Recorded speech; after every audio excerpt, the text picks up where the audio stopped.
guys. Hello, everybody. How are you? I'm going to go ahead and turn my guitar off. Well, hang out. Yes. All right. I think that's everything. Had to get stuff out of the way. If you're wondering what I'm playing, I was playing. Let me come over here. Make sure, everybody, tell me everything's good? Can you hear me? Everything good? Okay, so I was playing my Pink Paisley Telly, Seymour Duncan Antiquities in there, and I was playing into a Fathom. This is probably my favorite reverb pedal of the last couple of years. This is the Fathom Audio Walrus Audio Fathom. Very cool. Somehow mine got smashed up. This, my mix knob there. I know how. It fell off. I was keeping pedals on the shelf, and it fell off and it landed on the floor. Anyway, so Telecaster into that guy, and then into my Tone Master Deluxe reverb, which I just changed the firmware in this. It actually took a long time, and it was more complicated than I thought. Not complicated in the procedure itself, but if you have a Tone Master, you're supposed to like change the. You're supposed to be able to just connect it with a USB micro and then go, but what I found is you have to buy, I actually had to go buy, I don't know where it is, I put it away. Yeah, I had to buy like a nice cable for like $6 or $7. But anyway, so playing into the Tone Master Deluxe with the Royer R21 IR coming out of it. Into Universal Audio, into my Apollo, into console. So you were hearing it straight in. I actually didn't have the speaker on in here because I didn't want to mess with my other mic. Anyway, how are you guys? Looks like there's a bunch of people in here. Guy is coming from Liverpool. Hello, how are you? Jeffrey from Northern Canada. You're not actually Jeffrey, but I just call you that. Finally on time, Johnny. Glad you're here, man. Still new to the channel. Man, I'm so glad that you're here. That's awesome. Yeah. That's cool. I love when I'll get somebody and I'll see it either through like Instagram or YouTube. I'll see when someone jumps into just full on watch everything I've done mode, which is super fun and also feels a little, it's weird. It'd be weird if I watched all of my own videos, but it's cool when other people watch them. Cause it's been a fun journey, man. It's been a long time. We're starting to kind of plan the end of the year wrap up stuff. Dylan is not here today. If you don't know, Dylan is my editor and kind of producer and friend, and he just kind of helps run stuff. So anyway, watching from sunny Central Florida, that's awesome. Rather be in Virginia. I mean, Virginia it's been cold and gray, and winter's hard for me. I don't winter well. Yeah, it's been cold and chilly and gray. No snow yet. Well, it hinted. We had a dusting of snow the other day. Anyway, Elliot, Dr. Godin himself from Central North Kakalaki. That's like a thing that you say that clearly says, I was a teenager in 2003. If you say North Kakalaki. Hey, Matt McFarlane's here from Paisley, Scotland. Man, that's so good. I'm glad you're here. And the world's better with each other. Yeah, we are a people of interdependence. Think about like independence. Full-blown independence is like what's that movie? Oh boy, Tom Hanks talking to a volleyball. My mind has betrayed me. Anyway, yeah, okay. Steven is here. Steven Showalter, Mr. Showalter Guitars himself, put out a video this week about featuring 4 Showalter guitars. They're really cool. And the Osage Orange is just, I've looked at that picture over and over and over. It's so beautiful. So anyway, go check them out. If you haven't seen that video, it's really cool. It's 4 guitars unlike anything I've ever seen before. Troy says, hey, I tried to call you. Sorry, I write down 2 or 3 times about wood. Oh, Troy, I'm sorry. There's some pretty serious stuff going on behind the scenes that has kept me a little busy this week, and I'll talk about it at some point. If you're a patron, if you're in the ride or die tier of patrons, we talked about it yesterday. So in short, one of my dearest friends, who is also my assistant, has been diagnosed with liver cancer, and it's pretty serious. And And so we've just kind of been out of pocket a little bit. So if I've been miscommunicative, or it's a combination of things. It is me being really busy and not being that good at getting back to emails, and then just other kind of personal stuff going on. But we will talk, Troy, I promise you, about some lumber. Actually, I talked to other people about it. So anyway, McDowell County Young Life in the house. Hey, buddy, glad you're here. Mr. Ladendecker. Yo, middle of nowhere. Midwest represented. Hey-o, that's awesome. Hi, Jimmy. Hi from Brazil. That's awesome. So my name today, I changed it because it's my nickname from high school, which is Jimmy Sheep, which is why my guitar, my Tom DeLonge, has the word sheep put on it. So, yeah, Castaway. Sheesh. Man, I was smelling burnt toast there for a minute. Probably shouldn't say that, but Castaway. So we are a people of interdependence. We need each other. We are better when we are together with other people. This is coming from Matt McFarlane's comment from Scotland about us being kind to each other. We're better with each other. True independence is dying on an island by yourself talking to a volleyball and risking everything to get out and to find people. So we're better together. So anyway, today's going to be a fun day. We're gonna talk about a bunch of stuff. Somebody sent me this. So the other day on my Instagram, I asked, what do you want me to react to? And a couple people sent me the same thing, which there are also some really cool things in there that we will talk about and react to. But this was just a fun one for today, which is let's talk about the most expensive guitars that have ever sold at auction. Because there are some insane ones. Yeah. So, there's a quick question here, and I can grab this guitar. Hang on one sec. So the question is, how did you do that sheep inlay, by the way? So this is the one that we're talking about. So it says sheep. So this is my 2002 Tom DeLonge. So actually, I'll get in close here. See if this will focus. So it says Jeremy. And it's funny, this red star means nothing. There's no political message. It is just, I thought a red star would look cool. Now, in hindsight, red star means a thing I don't mean for it to mean. But anyway, then there's a sticker here. I have to get my face out of the way. So there's a Bayou Music Exchange sticker, which that was the name of my shop back in the day in Louisiana. I owned a shop. And then there's also, so I can get this to focus. If I can see it, it focuses on my eyeball. Oh, this is so dumb. I'm trying to sneak around there. Then the Abita Mystery House sticker here, and then Black Sheep Coffee, which is a cool coffee shop here in town. And I also love their logo. Anyway, so how did I get this inlaid? My friend Charlie Fuquay, Fuquay, he's here in the Valley. He's a really good. He's really good at finish work, and he's really good at inlay. So he did this for me a couple years ago. You know, I'm still like, it's not what I wanted. Like this spacing is weird between like the end of this and that, just because it would have fallen on the fret. I don't know. He also did it like he wanted to avoid taking out frets because he's not good at fret work. So he replaced this 4th fret. Anyway, this guitar is due for refret here soon. But anyway, so that is a general update on this guitar and how I got it inlaid. A friend of mine here in town inlaid it, and it's cool. I wish it was done a little better. I still see Charlie around. If you watched my video when I bought that Guild 5E3 clone a while back, Charlie is in there. He has a license plate. Maybe I blurred it out. Maybe I shouldn't say it. Probably shouldn't say what his license plate is on the internet. Even though in Virginia, you will find out many things before you find out someone's identity from a license plate, because that stuff just is locked up. All right, let me put this guitar back.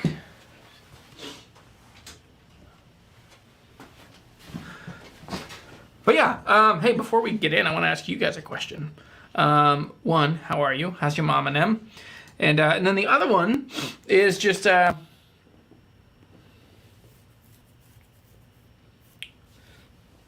Oh, that's good. If your name is Sheppard, 1P, 2Ps in Scotland, you're called Shep. I've been called Shep my whole life. Lots of people call me Shep. It's pretty fun. Like, I can tell where people know me from by what nickname they call me. Like around here, everyone that I grew up with calls me Jimmy Sheep. Not Jimmy, maybe Sheep, but definitely Jimmy Sheep. That's a pretty normal, like most people that knew me from like punk rock and like, you know, band, house shows, snowboarding, skateboarding, that kind of life. Yeah, people call me Jimmy Sheep. But then in college, I just became Shep. And so lots of people call me Shep. So anyway, let's talk about, I don't know if you guys have seen these. They are amazing. We should talk about, oh, hey, before we get into this, oh, look at that. How dumb is that if I scoot back? This is a waste of everyone's time. Oh. Okay. If I turn my face. Okay, so over here, I have Right Guitars Faster. This is the course that I have made that will help you find the right guitars for you. We launched this last week. It's been really exciting. A bunch of people have jumped in, and I want you guys to jump in. There's a link down in the description down below for this course. $147. There's another option where you can add like a video called Debrief with me when you finish the class. But this class is the best thing I've been able to make so far to help people figure out what guitars will be right for them and how to buy the right guitars first, and then how to not deal with the shame and embarrassment and frustration, and how to sell guitars in such a way that you gain momentum and you get to kind of build a community of people that help you find the right guitars. And then all of that culminates in how I visualize and work through the rules and tips and tricks that I use to build meaningful guitar collections. Because it's not hard to get a bunch of guitars. It's very hard to get a collection of guitars that represents you, that is both like helpful in you discovering who you are, but also equipping you to be in every musical situation that you live in, that you find yourself in. So if you want to buy this course, which you absolutely should, it's an amazing thing, go to guitarhunter.teachable.com, guitar-hunter, link in the description. Link is in the description, and it's also right here. Anyway, that's it's exciting. I'm excited for you guys to try it. So, number one, we're going to go from 10 all the way down to 1. So these are the 10 most expensive guitars. These are my actual first reactions to this. I did put these together because Dylan's out of town, but I didn't pay too much attention to them.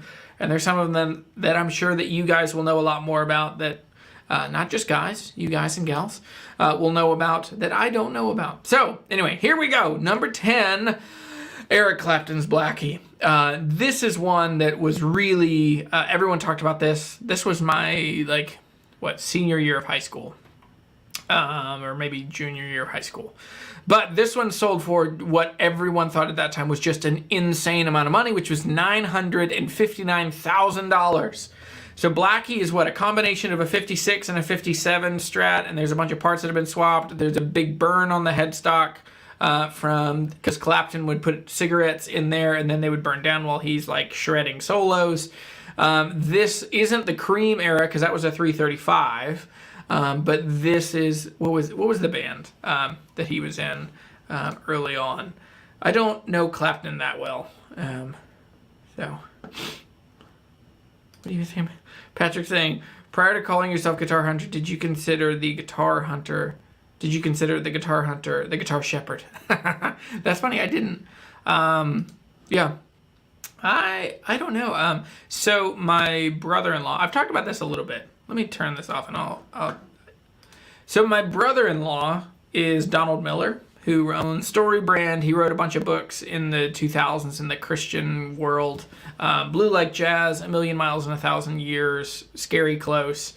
So he married my sister-in-law, and he's a dear friend. And I've been in the marketing world for a long time, and he invited me to come to his marketing workshop. And at the first workshop, and this is like maybe a year after he'd gotten married to my sister-in-law, and we were becoming friends and building a friendship of our own. And he's the first one that actually said, like, hey, you should do this thing, because I was starting a guitar shop. I was starting Bayou Music Exchange, and so at that time, the thought was just like, oh, maybe I'll pay attention to this marketing workshop so that I can help buy and sell some guitars, or maybe sell some more guitars.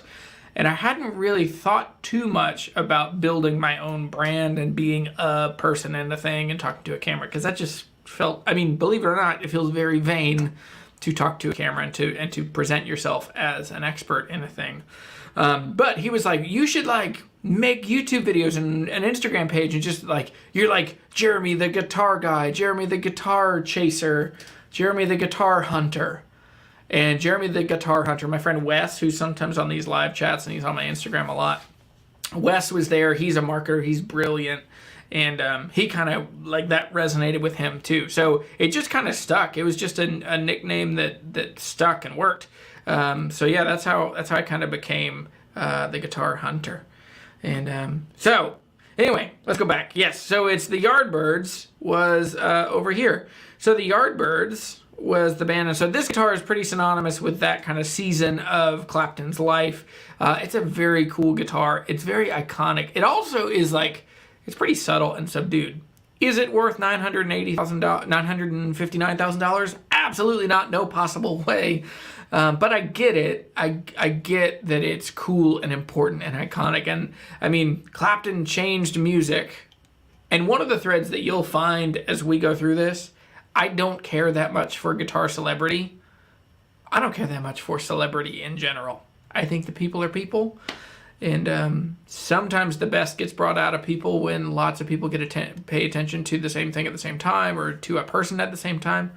And a lot of times it's very bad for that person. I wouldn't be surprised if this is not the last time we see Clapton on this list. So yeah, overall my reactions, it's cool. This guitar has so much mojo, especially how much this thing has been played. Very cool. And I love worn maple fretboards. Very cool guitar. And this guitar, there's so much that's been said about this in the past. As far as I know, it's still held by whoever bought it here. There might be some private party sales, which are impossible to corroborate or to actually confirm unless you're, privy to, unless the people who own it or sold it disclose that. But usually that stuff's held pretty close to the vest. Bob Dylan, 64. This is a cool, look how cool that 3-tone sunburst is. So this one sold for $965,000. That is so much money. And that's really insane. And so, sorry, I'm trying to make it a little bigger so that I can see everything.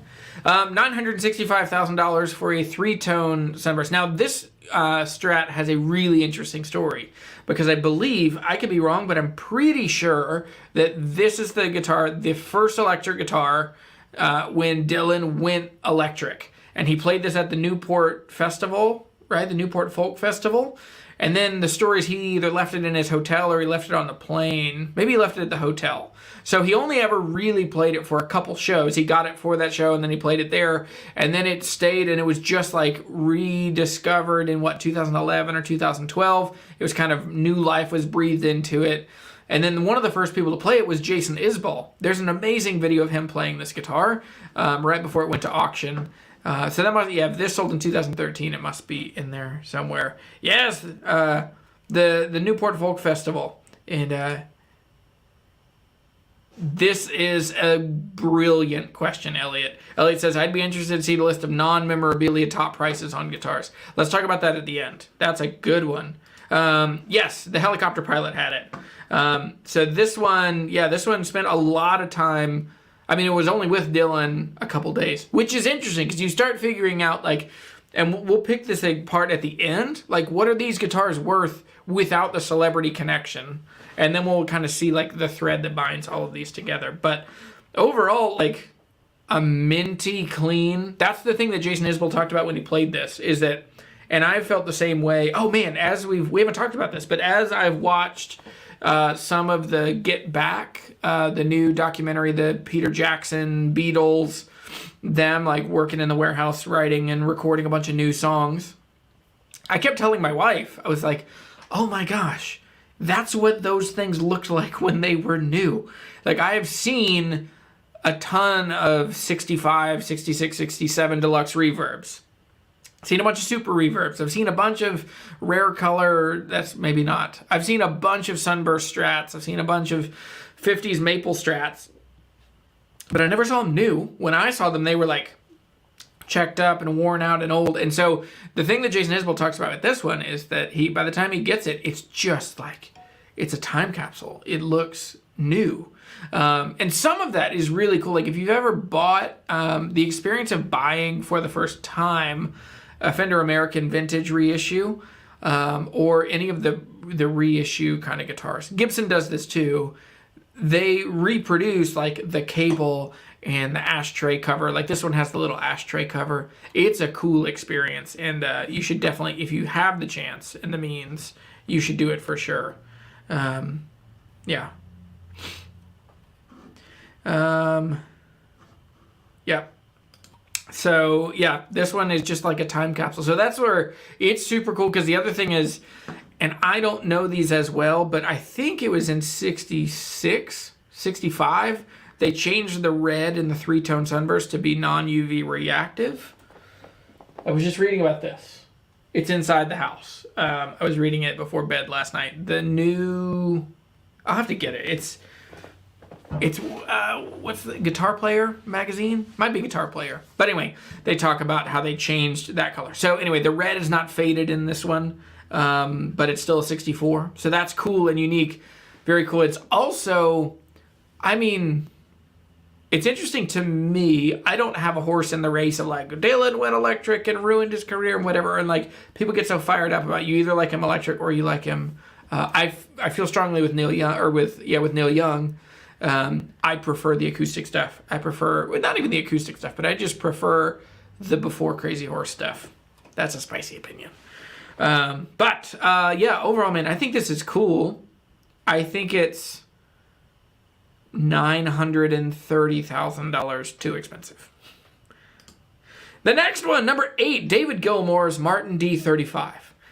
This guitar is so cool. It's also cool that he's released his version of the D35, or his artist model, in this last little stretch.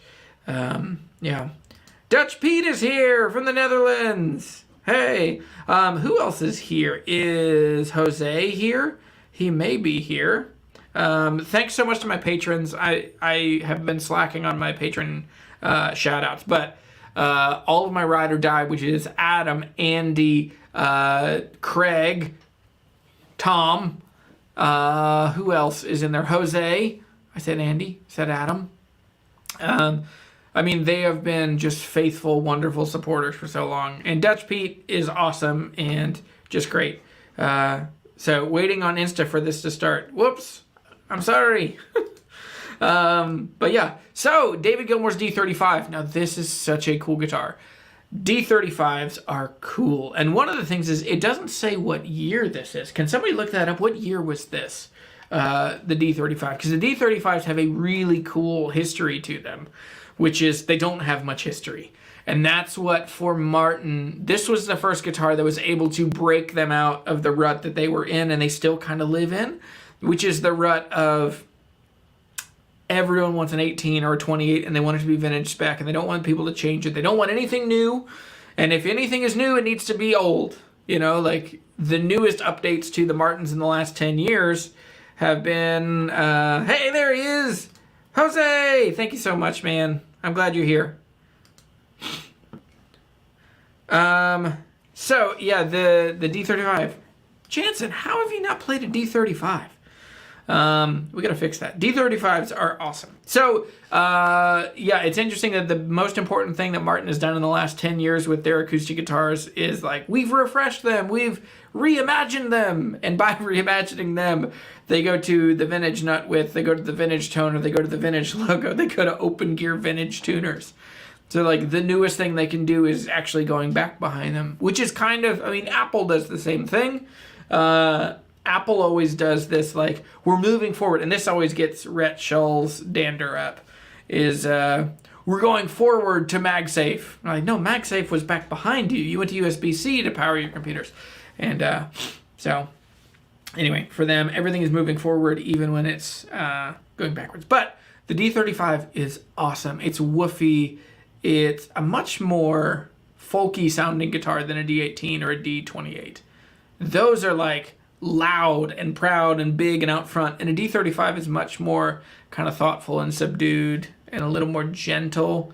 and you don't have to like dig in as hard to get a lot more out of it. And part of that is it has skinnier bracing, and the 3-piece back probably adds some to that. I also like that it has a bound neck. But anyway, they're very cool guitars, and this is a really important one. So the Martin D35 is so cool, especially David Gilmour's, like all of that, like what's that, Wish You Were Here. There's a bunch of acoustic stuff on the back, like in the back of a lot of those Pink Floyd mixes. And the thing is, like, and you'll see Pink Floyd changed a generation, and the people who, I mean, I would say more people have been moved to spend money for guitars. Maybe on this list. You'll see that on this. That's the one thing I noticed. I try to not notice things, but I noticed that this is not the last time that we're going to see David Gilmour. I'll tell you what, this isn't, if you watch Donut Media, this isn't the last time you'll see David Gilmour on here. But $1,095,000. How much else? How much would a regular D35 cost? Even a 60, like, first couple of years. So they started in 1965, where the D28 started in the 30s, D18 started in the 30s as well. So you got 30 years later, which that kind of blows my mind. From 1935 to 1965 is only 30 years, which that seems very obvious, but it feels like those are two different worlds. So anyway, D65 or D35 from 1965 or whatever year this is. Very cool. And yeah, good googly moogly. If there's a guitar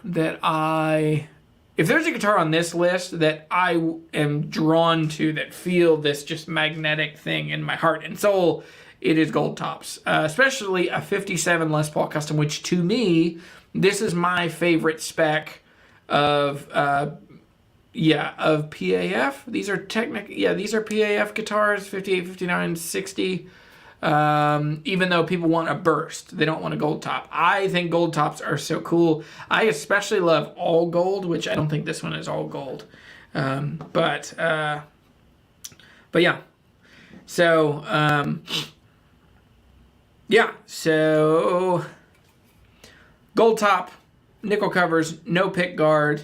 Man, this is just, it's such an iconic guitar. And I can hear it. Like when I see, like other guitars, I know what they sound like, but with this one, I am filled with happy feelings. Because I grew up, like my dad loves the Allman Brothers. Like I grew up every road trip, every vacation. The mix is going to be Jimmy Buffett, Jeff Foxworthy's Comedy, or the Allman Brothers. Seem to be a pretty good mix. And but yeah, this guitar is just super cool and really important. And crazy. Like $1.25 million is insane to me. And so here's the thing. This is probably, if we're looking for equivalents, because yeah, look through these. Okay, so as you come out of here, a black 50s refin, refretted, heavily used Players Strat is going to be what? 20 grand? 25 grand? On its own compared to the $959,000. Then you look at like, okay, what's a super mint, like closet kept minty 64 pre-CBS Strat? Okay, that would be 45, 50 right now. I'm guessing on that. And then you start looking at, okay, what's a 69? So it is Brazilian. A 69 D35 would be probably 7 or 8 grand. Not a ton of money, and we're over $1 million. And then by the time you get to this is the most expensive guitar on this list so far. Like a 57, I just saw one. I think they were asking $125,000 for this guitar on its own. This is crazy. So this one, oh man, I wish I could have done the metrics on this. Like what is actual value of the guitars versus the celebrity, and what's the percentage? So this is 10%, which is the closest it's been. So 10% of the total sale value. So incredibly cool guitar, and this one just speaks to me for sure. Let me come over here to some comments.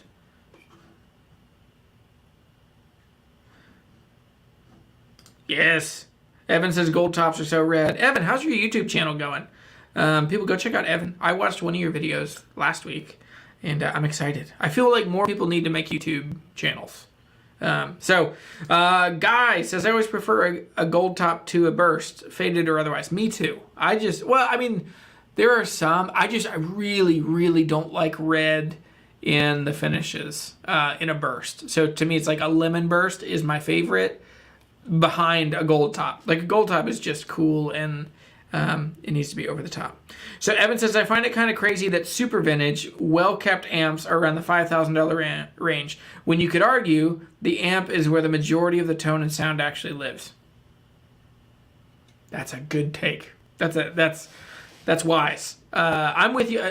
I think it's also that like amps that live and grow, they get new caps, they get new tubes, they get new pots, they get lots of parts swapped out over time.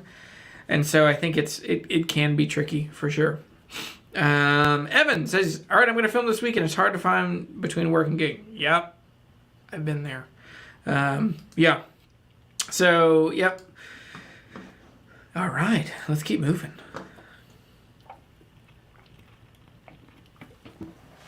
All right, that's number 7. Number 6, David Gilmour again. Here we go. David Gilmour with his white 54 Strat with gold hardware.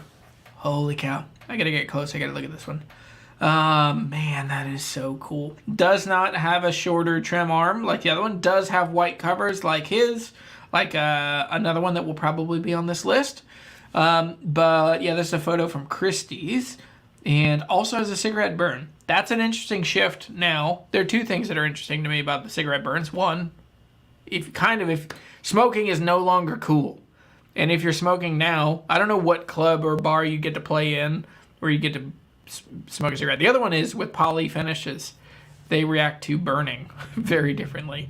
So, never thought about that too much. But anyway, this one sold for $1.8 million. $1,815,000.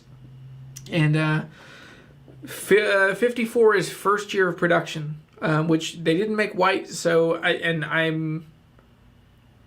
I feel the instinct to be embarrassed that I don't know, but I don't care that much. I don't care about guitar celebrity. Anyway, I mentioned this. But yeah, so this would have been a sunburst. Did they only do sunburst in 54? That's a thing I should know. Hang on one second. I'm gonna pull out the Gruen Vintage Guide. Okay. Oh. Who is it? Somebody called me the other day and had a first, like, an 1890s Gibson, or Martin, that they wanted help with. So, alright, sorry. Stratocasters. Entire section just on Stratocasters. Okay, in 1954. Okay. So, in 1954, there were 2-tone finishes, yellow to black, with some 2-tone in 59 and 60. Blonde and black were custom, and the DuPont Duco paint finish from 54 to 58. Okay, so I don't know if this one's original, this color, but there is a chance that... Do I think some of these guitars will be resold at some point? I'm sure they will be. Especially when you start seeing the numbers towards the end of this list. Because we're at $1.8 million, which is a freaking insane amount of money. Okay, so this guitar, I don't know. I'll have to look it up. It could be the original color. It probably was refinned. Also, wouldn't have had gold hardware, I don't believe. They didn't do gold hardware for a long time. Let's see. Anyway.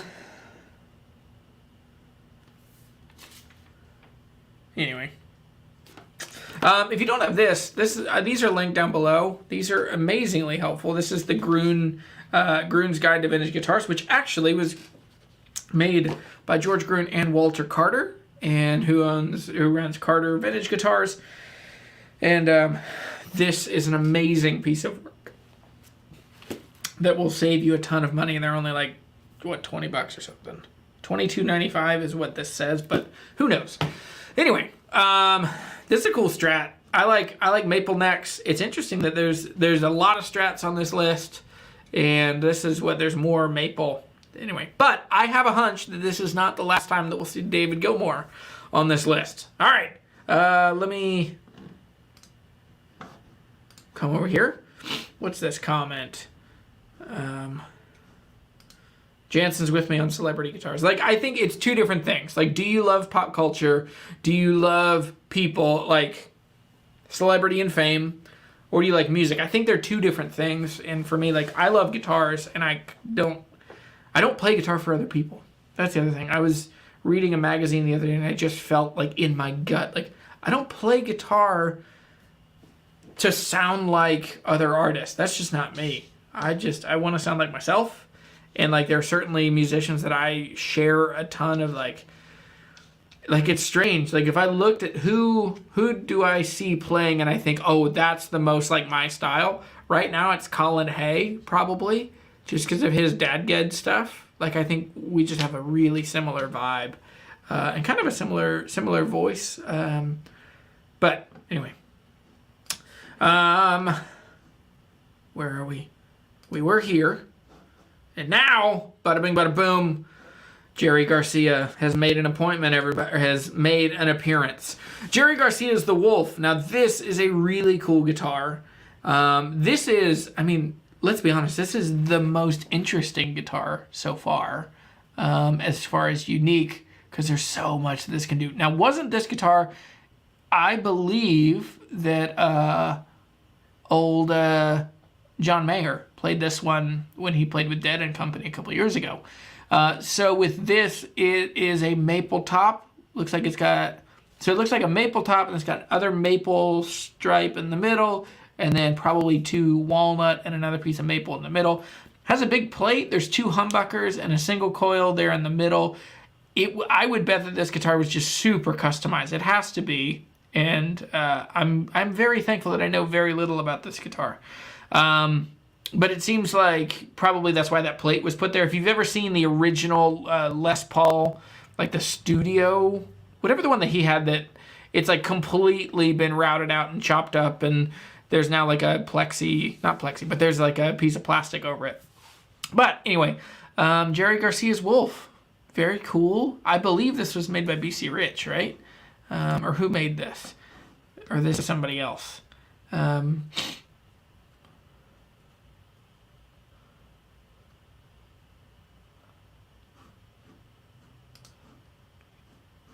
See, where's Elliot's first comment? Yes, this was Alembic. So yeah, these have a ton of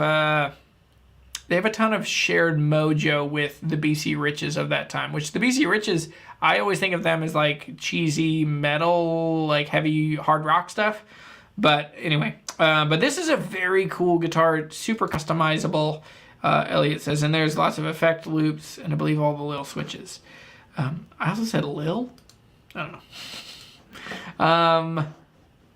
Oh, my brain. There's so many things to keep track of. But with this one, I'm sure that there's all kinds of crazy stuff that you could do and run effects through it. And so it looks like there's 1, 2,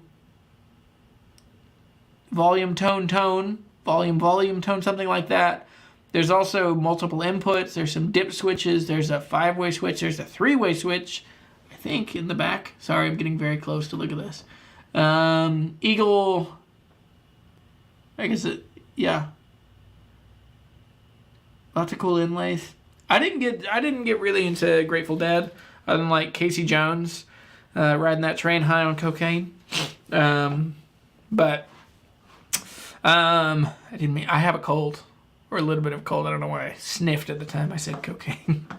But yeah, this is a cool guitar. $1.9 million. Now this is 100%, not 100%. I wonder what the ratio is. This guitar is also very rare compared to the others, like Stratocasters, Les Pauls. I'll talk about that later. First couple years of, anyway, nope. Yeah, this is a cool guitar. $1.9 million. So much money. All right, let's keep moving. Number 4, the Beatles have entered again. Again? This is the first one. This is the first Beatles on the list. John Lennon. Now, it's interesting. I pulled this picture directly from the magazine, or from the website. There's a link in the description down below. But I pulled this from there, and it looks like this is just a little scrunched, because, like, the pick guard doesn't look right, and everything, and the headstock is a little, I mean, it's still a big headstock on the 160E, but it's still, this thing looks a little squashed horizontally, don't we all? But this guitar is so cool. There are a few guitars that are more tied to a musician. Like, when you see this, you think John Lennon. When you see an Epiphone Casino, you think John Lennon. When you see a Epiphone Texan, you think Paul McCartney. And they're just, and like Stratocasters, there are so many artists that people care about them that they shoot up in value. But it's not like if you show up and play a Strat, someone's gonna be like, oh, Stevie Ray Vaughan, or like tie it to one person in particular. With this guitar, you show up, people are they're gonna yell at you until you play Beatles tunes. Like, this is tied to an artist, and it will always be connected to them. And yeah, that's just a big thing you have to keep in mind with this. These are cool guitars. This one gets me in a way the others haven't gotten me. It's a round shoulder. The trapezoid inlays are so cool. I don't care for the adjustable bridge. That's fine. Now, it is interesting. This has a single coil pickup and a volume and a tone. And it has always been a major difficulty to amplify an acoustic guitar. To make an acoustic guitar sound like it is, just louder in a PA or whatever. And so with this guitar no way does it actually sound like the guitar it is. Now, this is also further complicated because it has a pickup that runs on magnets, and the 4 bass strings, the G, D, A, E, on acoustic guitar sets, particularly Foster bronze, and more in particular, 80-20 bronze that have aluminum mixed in with non-ferric metals, means that they don't react to magnets the same. So these pickups tend to sound shrill and trebly, and I think that's largely because you're using metals that are non-ferric, and so they don't react to the magnet in the same way. So that's where I think this guitar would be better suited. It would be better suited to play this with like nickel strings, or strings that react to the magnet and the pickup. I've had the same thought, and I might do a video about the Fender Acoustasonic. Can you get it to sound more like an acoustic guitar? Because the acoustic pickup in the Acoustasonic is only running on pressure, so you could change to an electric guitar set of strings, and then the bridge pickup, maybe you could make it sound a little more like a Telecaster and not as kind of underwater as they sound. I mean, this is the coolest version. I'm looking because it's just hanging over here.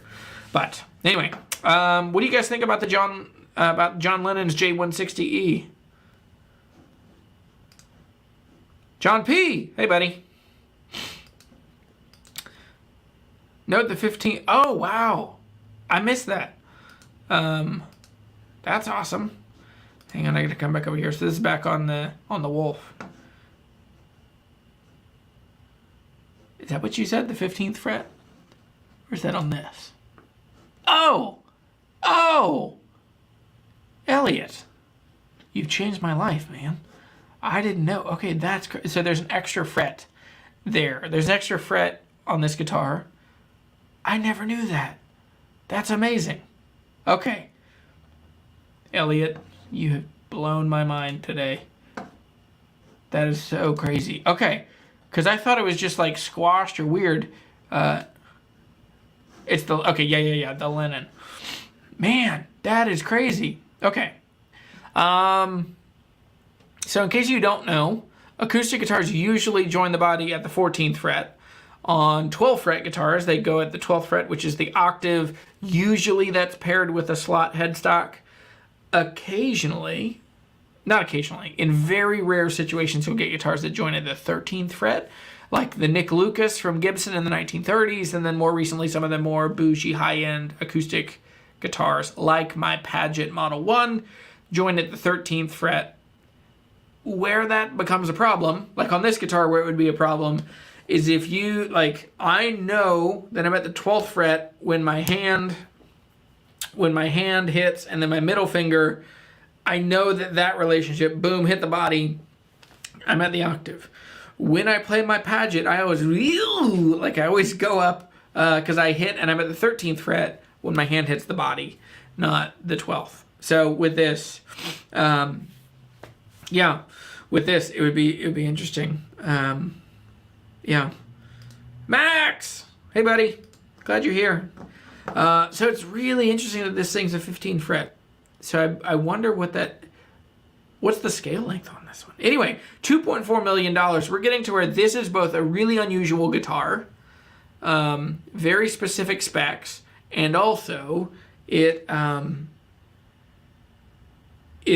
was one of the first guitars to really try and cross the bridge between acoustic and electric.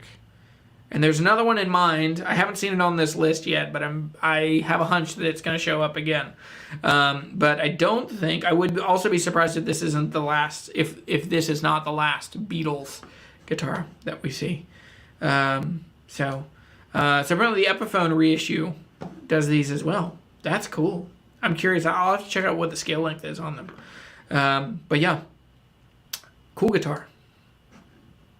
I feel like I say that when I don't know what else to say. Ah! What? What is this? Reach out to Asia, Fender Stratocaster. Reach out to Asia, Fender Stratocaster. What is this? Just signed by a bunch of people. I don't know anything about this, but it. Okay, hang on. I'm having a moment. I remember reading about this. This guitar was not owned by a celebrity. It just has a bunch of celebrities that signed it. Like, I think it's... sorry, I'm getting in real close. You get to see my receding hairline. Hey, Keeps, do you want to sponsor me? I've had 3 barbers recently tell me that I need to prepare myself for being a bald man later. Okay, so looks like there's a bunch of celebrity signatures on here. So... this is the first one that feels like it's just memorabilia. Like, no celebrity owned this guitar, and the guitar's not that important. It's a Strat, but based on, like, the tiny black logo and stuff, it might be made in the U.S., it might be a Mexican-made. This is crazy. 2.7, and it's sold in Qatar. So, it would seem like this probably went to some closet rock and roll fans from the Middle East. Man, what do you guys think of this one? I'll come over here to the comments. What do you think about this?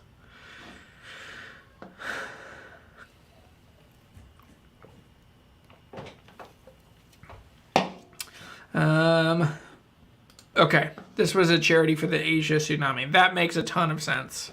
So that's why this was so much money. And, yeah. Hang on 1 second. I'm doing my live show. You gotta go.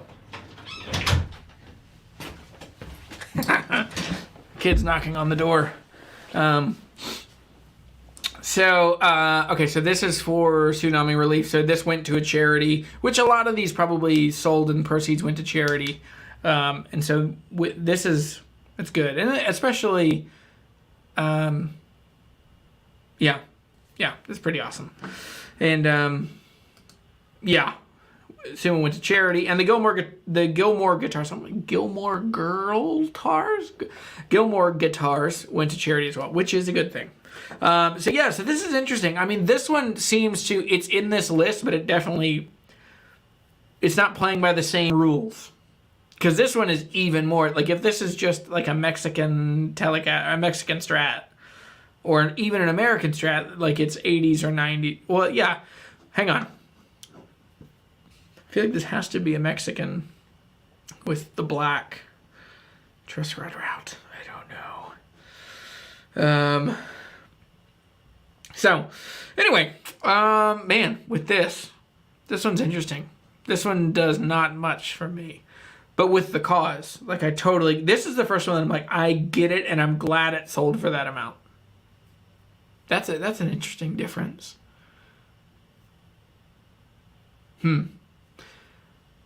That's interesting. Cool.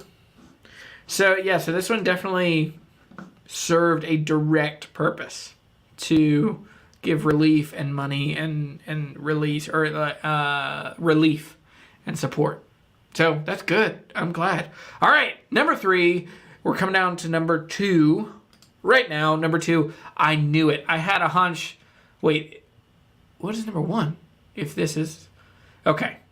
This is the guitar that when I think of coolest, most important, most memorable, directly tied to one artist, it's interesting that for me, this is like way up there. And I remember hearing about this because this happened in 2019. This happened when I was working as a marketing director for a company here in town. I remember seeing this and just being blown away.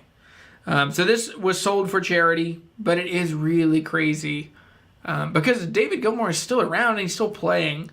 And him without this guitar just seems crazy. Like this, because he played this in the, what is it, Live from Pompeii. So, I mean, this guitar is just absolutely connected to him. A few years ago, I made a copy of this, which really was like white pickup covers, black pickguard, black body, maple neck. I just like the look of this guitar a ton. Now, one of the things I didn't do is the short arm, which is really cool. And there's a huge amount of his tone and the speed at which he can get because it's just the ratio. The subtlety. I said it more severe before, but this is with a shorter arm, you have more input. Less input for more movement. And anyway, there's a huge amount of his tone just tied up in this. So let's go back to the one before this. And there's some comments about this. So whose names were on there? And so Elliot said, just Google the list of names. It's Mick Jagger, Keith Richards, Eric Clapton, Brian May, Jimmy Page, David Gilmour, Jeff Beck, Pete Townsend, Mark Knopfler, Ray Davies, Liam Gallagher, Blackie, Ronnie Wood, Tommy Iommi, Angus and Malcolm Young, Paul McCartney, Sting, Richie Blackmore, Def Leppard, and Bryan Adams. That's awesome. That's a lot of people. So, yeah, that's one that I definitely get. I get why that one. So, yeah, so back here to David Gilmour. Sold for $3.975 million. $3,975,000. Just jarring to the senses how expensive that is. I don't remember if they disclose who bought this. It should go without saying at this point, it is the guitar, but it is also way more the celebrity and the cultural significance assigned to this thing. Because value is really subjective. But when you have the attention of most people in the world, and there's only one of them, and it's so iconic. So that's a very cool, and what I think is cool is that at this point, most of the best companies in the world could make a guitar, and do make guitars with this kind of spec. I've seen a bunch, and yeah. I guarantee David Gilmour will sound awesome without that guitar. That's a very true statement, for sure. Daniel! Hey, buddy. Daniel! I think the strap arrived. I have a notification from FedEx that I have a delivery. Hey, that's awesome. Nope. I just mailed it today. I'm sorry, Daniel. I failed you. Daniel won. Actually, that video hasn't gone out. So Daniel won a surprise that, unless you're a patron, you don't know about yet. I'll put that video out tomorrow. That kind of puts me behind. Anyway, Bruce Wayne bought it. Maybe. Thanks, Elliot. That's an outrageous list of names. It really... Because Dutch Pete owns a signed B.B. King Lucille. So... What? The owner of the Colts owns all three Gilmour guitars you've shown today. Wow. That's awesome. $3.975 million. So much money. So much money. I can't even fathom that amount of money. All right, we're coming out to number one. Tell me your guesses. I'm going to turn this off. Tell me, what are your guesses for number one? And I'll say my guess. My guess. I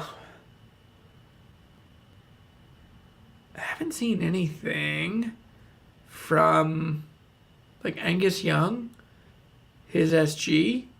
I don't know if that's sold. Haven't seen like Woody Guthrie or Gene Autry's D45 hasn't been in here. A lot of those old like cowboy acoustics I haven't seen yet. Haven't seen anything from Neil Young.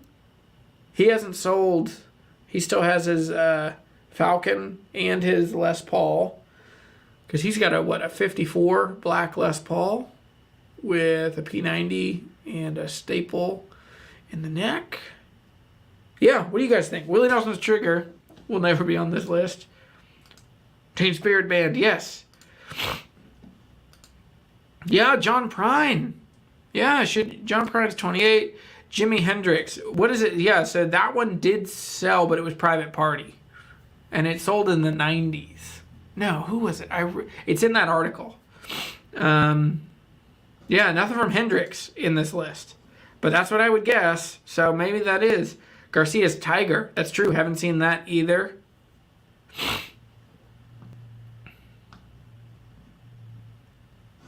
Yeah, nothing from Eddie Van Halen either. Trigger might disintegrate before it gets on the list. That's true. I think that thing should just get used up. Yeah, Johnny Cash's D35 isn't on here, or his D28. Nothing from Elvis. That's right. Max says Neil Young's Black Les Paul has a Firebird mini hum in the bridge pickup. That's right. All right, let's do it. We got 3 minutes left before we go over, which we always go over a little bit. Da da da da da da da da. Drum roll. Here we go. Oh wow. Okay. Holy cow. Kurt Cobain's D18E. This is a cool guitar. This has Day Armand pickups on it. This one was used on Nevermind. This was used on MTV Unplugged. This was used a lot. So this is a D18. I think it's... What year is it? It's in the 60s. But this one sold in Los Angeles in 2024. $6 million. $6,010,000. I wonder who was like, I'm at $6 million. Someone is like, $6,010,000? And they're like, nah, that's good. I'm out. Who walked away over 10 grand on $6 million? But this guitar is very cool. So this is a pretty normal D18 with a couple substantial mods. So I think it's 2 volumes and a tone, and has a 3-way switch. So there's a 3-way switch down here, and then as you back up, I think it's volume, tone, and it's got the big knobs. So this is a very similar idea to Gibson.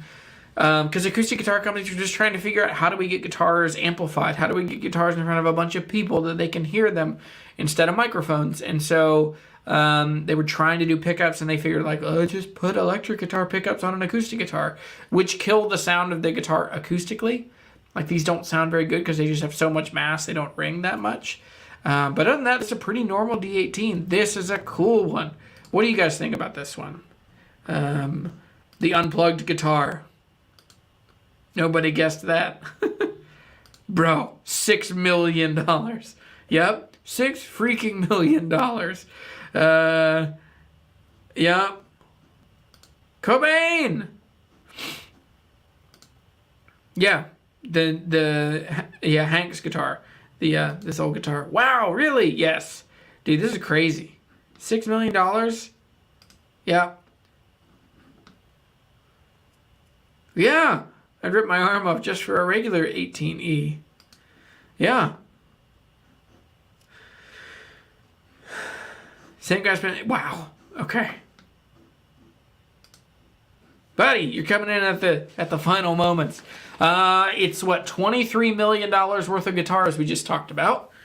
And so, let me turn this off. I just want to talk about Kurt Cobain's sweater, worn on MTV Unplugged, sold for $334,000.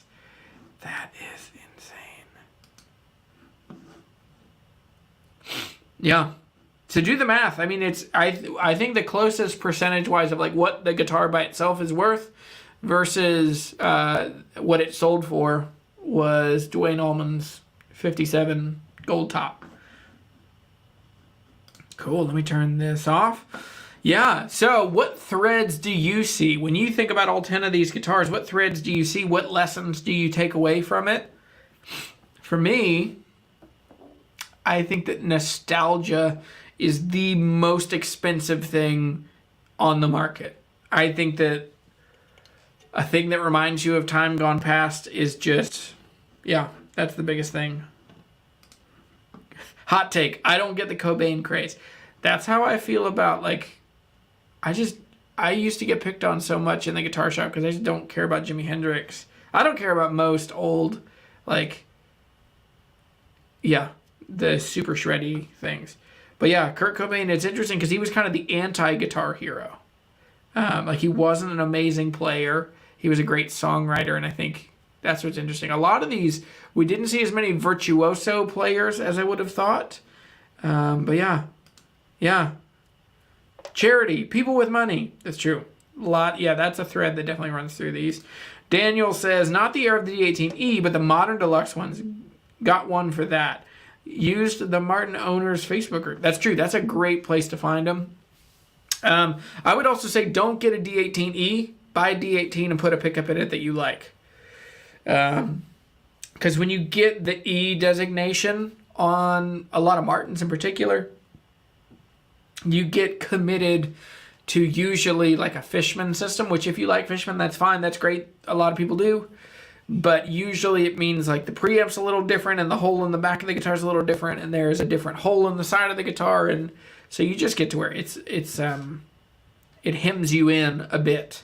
So I would just get a guitar that you like and then put a pickup in it.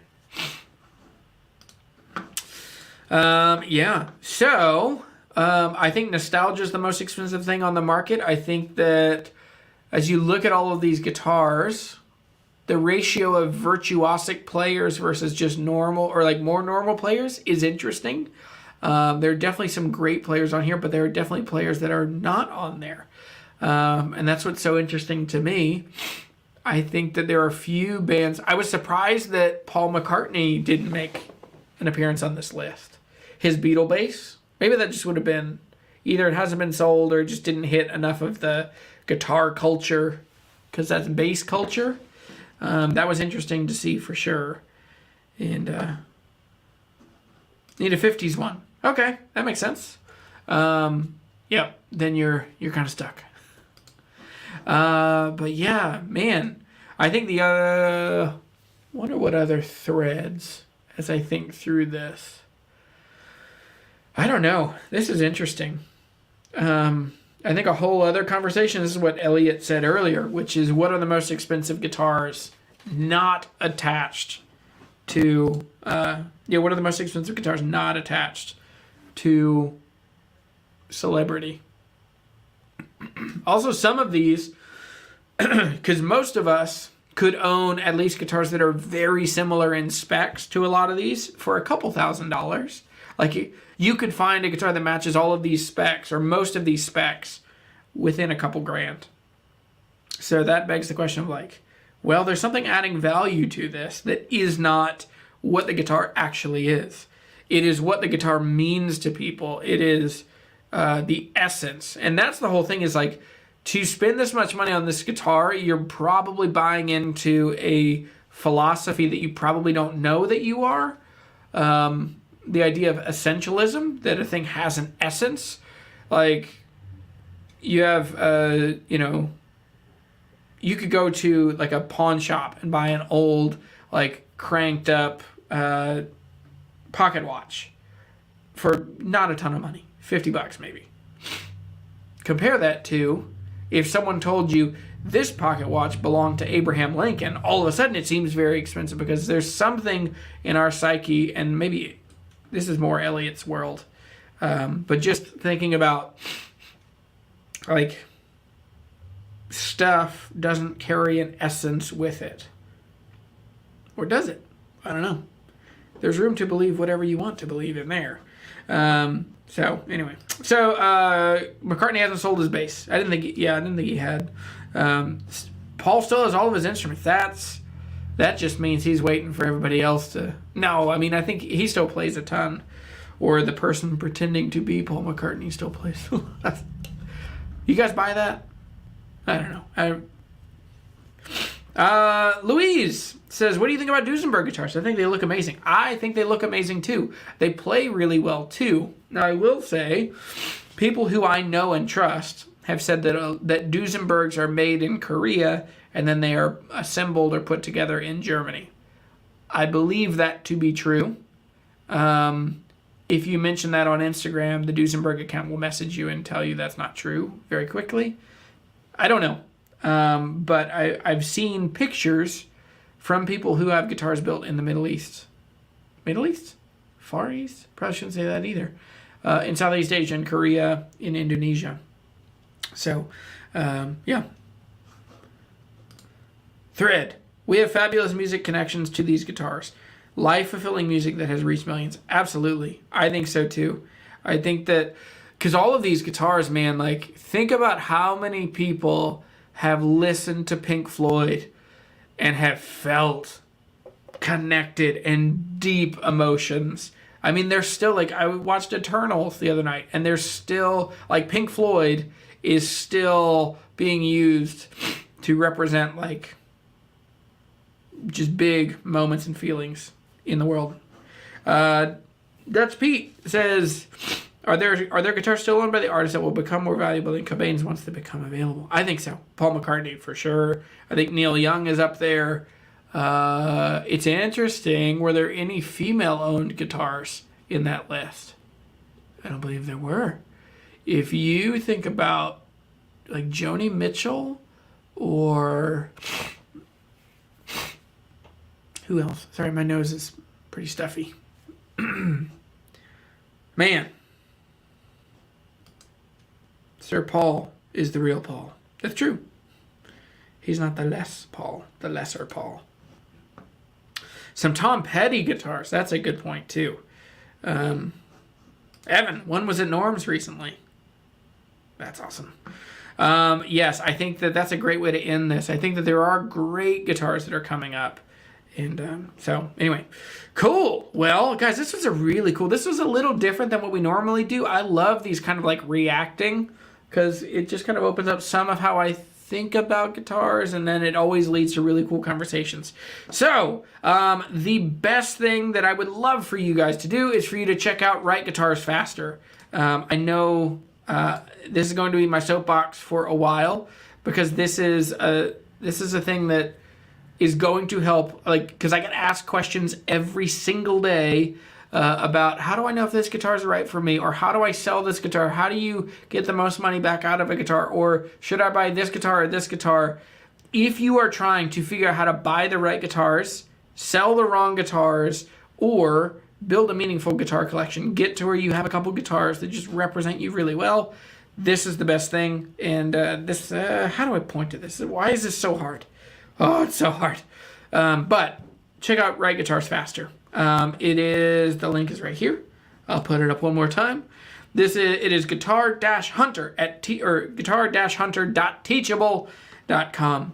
And also, check out my Sweetwater guitar shop. Down below, there is there's a link in the description down below. Make sure it says IMP, and it clicks through, and then that way, that is an affiliate link, and I get commissions on anything that goes. I also still have some guitars for sale. Now, this might change. I've got a couple people pending on these, but I have a Sheeran SO3 for sale, if you want.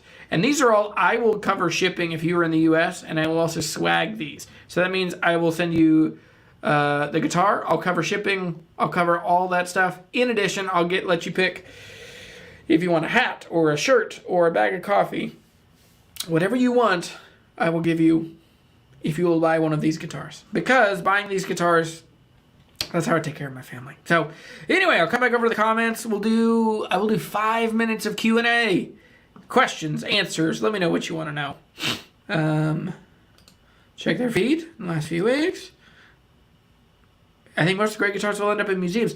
It's interesting now that Songbirds, that museum has shut down. So now where do those go? That was all a private collection. But I have a hunch that those are going to keep coming. Keep smiling, Jeremy. Thanks, Tex. You too, buddy. Mr. Howard himself. Hank Williams D28 is the right guitar for me, but I don't think I'll be getting that any faster. Yeah.